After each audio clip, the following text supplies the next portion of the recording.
واقعہ سلطان صلاح الدین ایوبی قسط نمبر 256۔ اپنا اسلامک اسٹوڈیو۔ میں سنتری کو قتل کر کے گھر پہنچا تاکہ رات ہی رات میں سارے کنبے کو بیت المقدس سے بھگا لے جاؤں گا، کیونکہ سب کے پکڑے جانے کا خطرہ تھا۔ جیسے ہی میں رات گھر پہنچا تو میرا گھر کھنڈر بن چکا تھا۔ اندر گیا تو گھر جلا ہوا تھا۔ میں نے ایک مسلمان پڑوسی کے دروازے پر دستک دی۔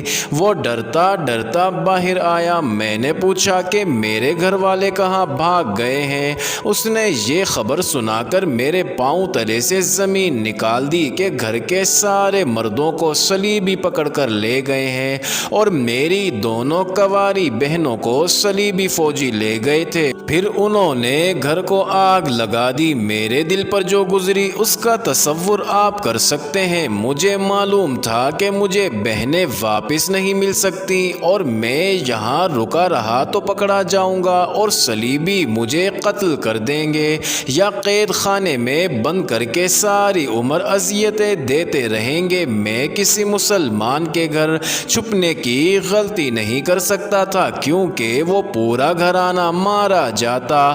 میں رات کو ہی بیت المقدس سے نکل آیا۔ خون کھول رہا تھا مگر میں بے بس تھا۔ میں نے اس طرف کا رخ کر لیا۔ صبح طلوع ہوئی تو میں نے ایک صلیبی کو دیکھا جو گھوڑے پر سوار میرے راستے پر سامنے سے آ رہا تھا۔ وہ سپاہی نہیں تھا۔ میں نے اسے روک لیا اور اسے باتوں میں الجھا کر گھوڑے سے اتار لیا۔ اس کا ایک پاؤں رکاب میں دوسرا زمین پر تھا کہ میں نے پیچھے سے اس کی گردن اپنے بازو کے گھیرے میں لے لی۔ اس کے کمر بند کے ساتھ چھوٹی تلوار تھی، وہ کھینچ لی اور اسے قتل کر دیا۔ اس کے گھوڑے پر سوار ہو کر میں نے گھوڑے کو ایڑ لگا دی۔ یہ دوسرا صلیبی تھا جسے میں نے قتل کیا۔ اس سے پہلے میں ایک سنتری کو قتل کرایا تھا، لیکن میرے دل کو اطمینان نہ ہوا۔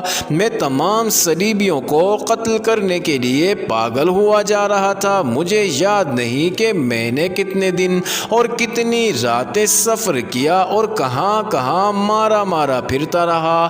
مجھے بھوک محسوس نہ ہوئی، پیاس کا احساس تک نہ رہا۔ بہنیں یاد آتی تھی اور میں گھوڑا روک کر صلیبی سے چھینی ہوئی تلوار ہاتھ میں لے کر بیت المقدس کی طرف دیکھنے لگتا تھا۔ میرا جسم کانپنے لگ جاتا تھا۔ میں نے کئی بار خدا کو پکارا اور خدا سے پوچھا کہ اس نے مجھے کون سے گناہ کی سزا دی ہے۔ اگر میں گناہ گار تھا تو سزا مجھے ملنی چاہیے تھی۔ میری بہنیں اور میرا کمسن چھوٹا بھائی بے گناہ تھے۔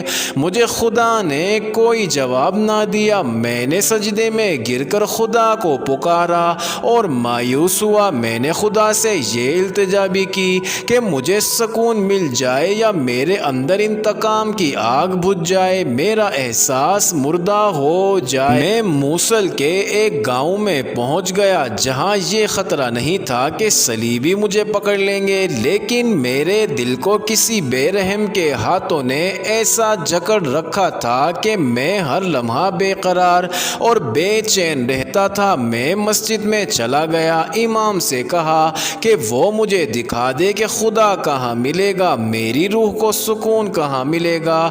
اس نے میری کوئی مدد نہ کی۔ میں وہاں سے ایک اور گاؤں چلا گیا، پھر وہاں سے بھی چلا گیا۔ اس کے بعد یہی یاد آتا ہے کہ میں مسجدوں میں خدا کو ڈھونڈتا پھرتا رہا، اماموں سے روحانی سکون مانگتا رہا، مگر کسی نے میری دستگیری نہ کی۔ مجھے کسی نے خدا کا عطا پتہ نہ بتایا، کسی نے کوئی طریقہ نہ بتایا جس سے میں خدا سے ہم کلام ہو سکوں اور اس سے روحانی سکون مانگ سکوں۔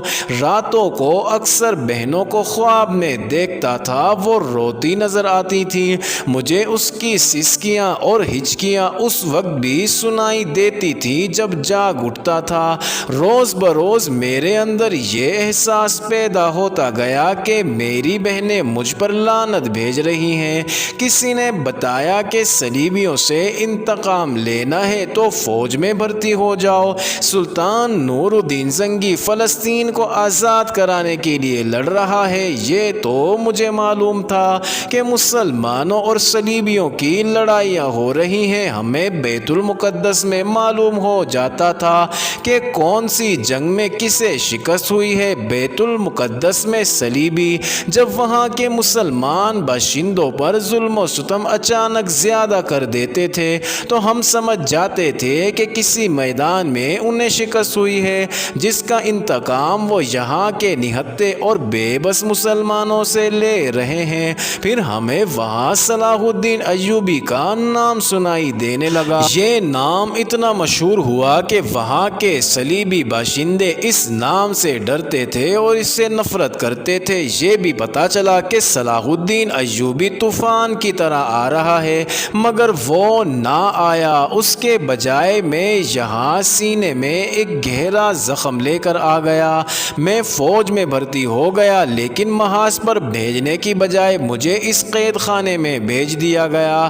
یہاں مجھے ترقی بھی مل گئی، یہاں میں نے انسانوں پر ظلم ہوتے دیکھا، اس سے میں کانپ اٹھتا تھا۔ یہاں انسانوں کی ہڈیاں توڑی جاتی ہیں۔ بیت المقدس میں صلیبی مسلمانوں کا یہی حشر کرتے تھے۔ یہاں مسلمانوں کو مسلمانوں پر وہی ظلم کرتے دیکھا۔ مجھے بتایا گیا کہ یہاں بے گناہوں کو بھی لایا اور اذیت میں ڈالا جاتا ہے، ان کا گناہ وہی ہے جو آپ نے کیا ہے۔ میں سمجھ گیا ہوں کہ آپ کو یہاں لا کر کیوں بند کیا گیا ہے۔ یہ کام مجھے بھی کرنا پڑا۔ میں نے بھی انسانوں کو ایسی اذیتیں دیں جو آپ کو سناؤں تو آپ بے ہوش ہو جائیں۔ میرے ساتھی پوری طرح وحشی درندے بن گئے ہیں، ان میں انسانیت صرف اتنی سی رہ گئی ہے کہ وہ انسانوں کی طرح چلتے پھرتے اور باتیں کرتے ہیں۔ میں ان سے اس لحاظ سے مختلف ہوں کہ میں چوری چھپے قیدیوں کے ساتھ ہمدردی کی 2-4 باتیں کر لیتا ہوں، ان سے پوچھتا ہوں کہ ان کا جرم کیا ہے، مگر ہمدردی کے اس جذبے نے میری روح سے بوجھ اتارنے کی بجائے نہ جانے کیسا بوجھ ڈال دیا ہے۔ مجھے سکون نہیں ملتا، مجھے خدا نظر نہیں آتا، میری آنکھوں کے سامنے سے میری بہنیں ہٹتی نہیں۔ میں پھر یہی محسوس کرتا ہوں کہ جب تک صلیبیوں سے انتقام نہیں لوں گا میں اسی طرح بے چین رہوں گا۔ آج آپ کی آواز میں قرآن کے یہ الفاظ سنیں، گناہ گار اپنے چہروں سے ہی پہچان لیے جائیں گے، پھر وہ بالوں اور پاؤں سے پکڑ لیے جائیں گے۔ تم اپنے پروردگار کی کون کون سی نعمت کو جھٹلاؤ گے؟ یہی وہ جہنم ہے جسے گناہ گار لوگ جھٹلاتے تھے۔ وہ دوزخ اور کھلتے ہوئے گرم پانی کے درمیان گھومتے پھریں گے۔ تو معلوم نہیں میرے دل میں کیا ہلچل بپا ہو گئی، مجھے ایسے محسوس ہونے لگا جیسے وہ راز انہی لفظوں میں ہے جو میں ڈھونڈتا پھر رہا ہوں۔ اس نے سلاخوں سے ہاتھ اندر کر کے خطیب المخدوم کا چغہ پکڑ لیا اور بے تاب ہو کر بولا، مجھے بتاؤ یہ راز کیا ہے؟ کیا میرے دماغ پر خون سوار ہے؟ اگر ایسا ہے تو میں انتقام کس طرح لوں گا؟ میں پاگل تو نہیں ہو جاؤں گا؟ اگر خدا ہے تو اس سے پوچھ کر مجھے بتاؤ کہ میرے سوالوں کا جواب کیا ہے؟ تمہارے دماغ پر خون سوار ہے۔ خطیب نے کہا، تم نے خدا کی آواز سن لی ہے، میری آواز میں خدا بول رہا تھا۔ تم انتقام لینے کو بیتاب ہو، لیکن یہاں تم اسی طرح بے حال اور بے چین رہو گے۔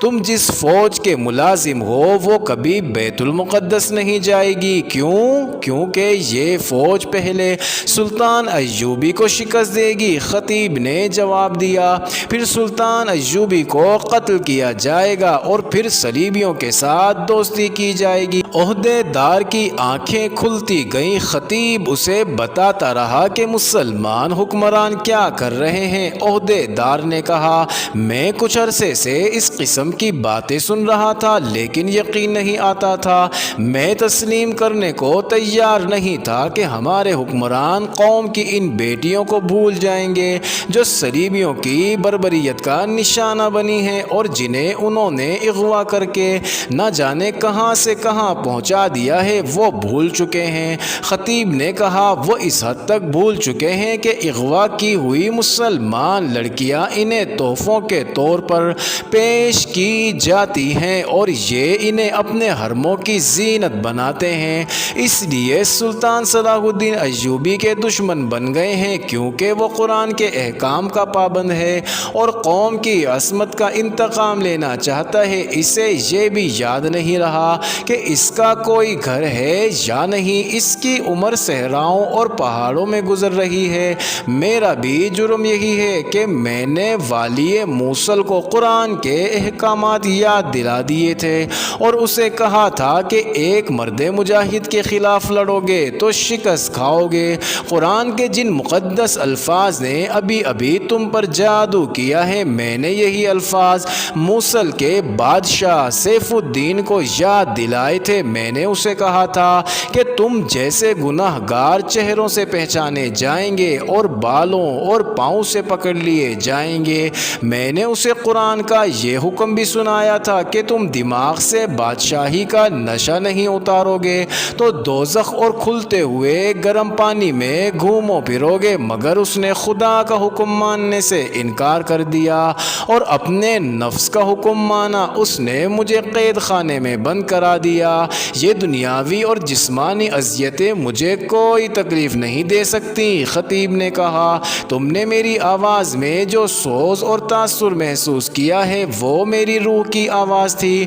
میں دنیا کے اس جہنم میں مطمئن ہوں، میری آواز اللہ کی آواز ہے۔ میری بیوی مدت ہوئی مر گئی تھی، میں نے اس بچی کی خاطر دوسری شادی نہیں کی، ہم ایک دوسرے کی خاطر زندہ ہیں۔ وہ گھر میں اکیلی ہے، اچھا تو پھر میں اس کی حفاظت کروں گا۔ عہدے دار نے کہا، سب کی حفاظت کرنے والا خدا ہے۔ خطیب نے کہا، میں تمہیں اپنے گھر کا پتہ بتا دیتا ہوں، میری بیٹی سائقہ سے کہہ دینا کہ ثابت قدم رہے اور میرے متعلق کوئی فکر نہ کرے۔ اگر یہاں قرآن پڑھنے کی اجازت ہو تو میری بیٹی سے میرا قرآن لے آنا۔ ناظرین، عہدے دار علل صبح خطیب کے گھر چلا گیا اور اس کی بیٹی کو تسلی دی کہ اپنے باپ کے متعلق وہ پریشان نہ ہو۔ اس نے سائقہ کو بتایا کہ وہ اس کے باپ سے بہت متاثر ہوا ہے، اس کی جو مدد وہ کر سکتا ہے کرے گا، لیکن اوپر کے حکم کے خلاف کوئی کارروائی نہیں کر سکتا کیونکہ وہ قید خانے کا ادنا ملازم ہے۔ اس نے لڑکی سے کہا کہ محترم خطیب کا قرآن دے دے۔ ناظرین، لڑکی نے قرآن دینے سے پہلے عہدے دار کے ساتھ بہت باتیں کر کے یقین کر لیا کہ وہ تہ دل سے اور جذبے کے تحت اس کے باپ کی مدد کرنا چاہتا ہے۔ وہ جذباتی لگتا تھا۔ اس نے جب یہ کہا کہ وہ اس کی خاطر اور اس کے باپ کی خاطر جان پر بھی کھیل جائے گا تو سائقہ نے اسے کہا، آپ کو یہ تو معلوم ہو گیا ہے کہ میرے والد کو کس جرم میں قید کیا گیا ہے۔ مجھے ڈر ہے کہ سیف الدین انہیں اذیت خانے میں ڈال دے گا تاکہ ان کے دل سے صلاح الدین ایوبی کی حمایت نکل جائے۔ کیا یہ ممکن نہیں ہو سکتا کہ آپ انہیں قید خانے سے فرار ہونے میں مدد دیں؟ ہم دونوں موصل سے غائب ہو جائیں گے۔ ناظرین، عہدے دار مسکرایا اور بولا، جو اللہ کو منظور ہوگا۔ میں نے تمہارے والد کی آواز میں اللہ کی آواز سنی ہے اور ان کی آنکھوں میں ایمان کا نور دیکھا ہے۔ اللہ کی آواز اور ایمان کے نور کو کوئی انسان قید خانے میں مبہوس نہیں کر سکتا۔ ہو سکتا ہے کہ اس آواز اور اس نور کو آزاد کرانے کا نیک کام خدا نے میری قسمت میں لکھ دیا ہو اور اس کے عوض میرے سینے کی آگ سرد ہو جائے۔ میں تمہیں بتا نہیں سکتا کہ میں کیا کروں گا کیونکہ تم عورت ذات ہو اور نوجوان ہو، شاید راز کو راز نہ رکھ سکو۔ میں والد محترم کے لیے قرآن لے آتی ہوں۔ ناظرین، وہ اندر چلی گئی۔ معزز ناظرین، یہ انٹرسٹنگ ویڈیو جاری ہے، اگلی ویڈیو قسط نمبر 257 میں دیکھنا مت بھولیے گا۔